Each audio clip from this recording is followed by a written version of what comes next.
When I saw this was coming out, I figured I should review it. But then I thought, nah, seems dumb, not gonna. So I didn't. Fast forward like a week, and I was actually in the mood for some dumb. And here we are, reviewing a mindless action movie. It's an Indonesian movie by a guy whose last name I'm not even gonna try to pronounce, but he's been involved in making movies like Macabre and VHS 2. It's also a Netflix original, and it feels more like an international collaboration than anything else. They speak mainly Indonesian, I think, but there's also some French and English in there, and apparently some Mandarin too, according to IMDb. And it's set somewhere in Asia, and I'm gonna be honest, I don't know where. I'm not even sure they specified. They probably did, but since I had to read the subtitles, I must have missed it. They did mention Macau and Hong Kong, but I don't think that's where this takes place. Anyway, it's basically about this guy who goes on a killing spree, for reasons I'm not gonna get into. Now that's the setup. That's all you need to know. But this movie stumbles right out the gate.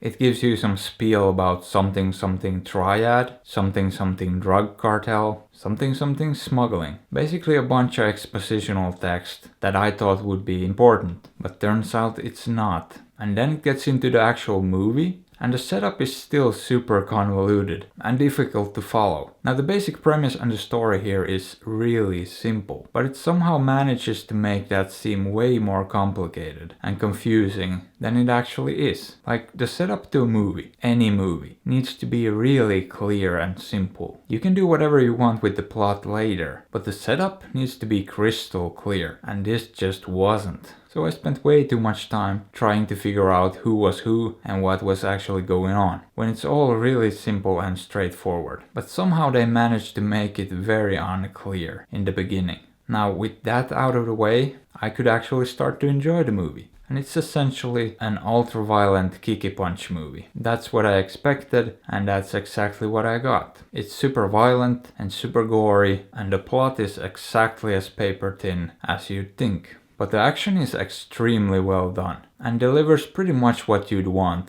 from a movie like this. And that is absolutely, without a doubt, this movie's strength, as it should be. But here's the problem. It gets in its own way. It doesn't play to those strengths enough. It's not focused enough. It tries too hard to be something it's not. Now to be fair, I pretty much already knew this before even going in. All I needed was to see the 2-hour runtime, and I knew it would be bloated. And I was right. It's a 90-minute movie at best, stretched to 2 hours, with needless plot. I mean, there's a 30-40 minute chunk in the middle of this thing that's pretty much devoid of any action. That whole part is basically just story stuff. And I mean honestly, does anyone watch these movies for the story? It's super simple, doesn't make a whole lot of sense, but hey, it sorta works. It sets up a conflict. But it really doesn't need more than 5-10 minutes to do that. But I'd say almost half of the movie is devoted to story, which is a real shame, because as I said, the action is excellent. The fights are well choreographed.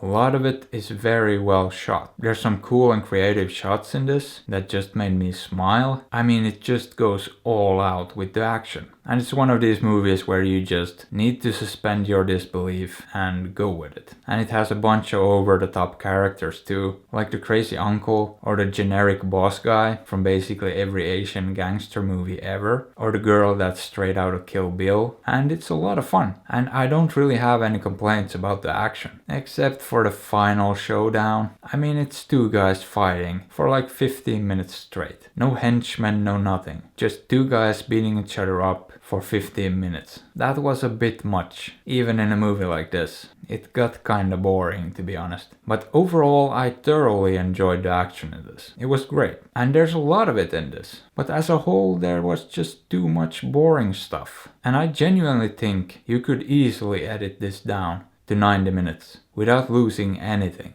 And it would be brilliant. But unfortunately, that's not the movie I got to see, and it's not the movie I'm reviewing. However, if you like these kind of hyper-violent action movies, you'll probably still enjoy this very much. And if you don't like these kind of movies, you should probably stay away from this. So would I recommend it? Well, I kinda just covered that part. Depends entirely on your preferences. So go watch it or don't. I'm not your kung fu daddy.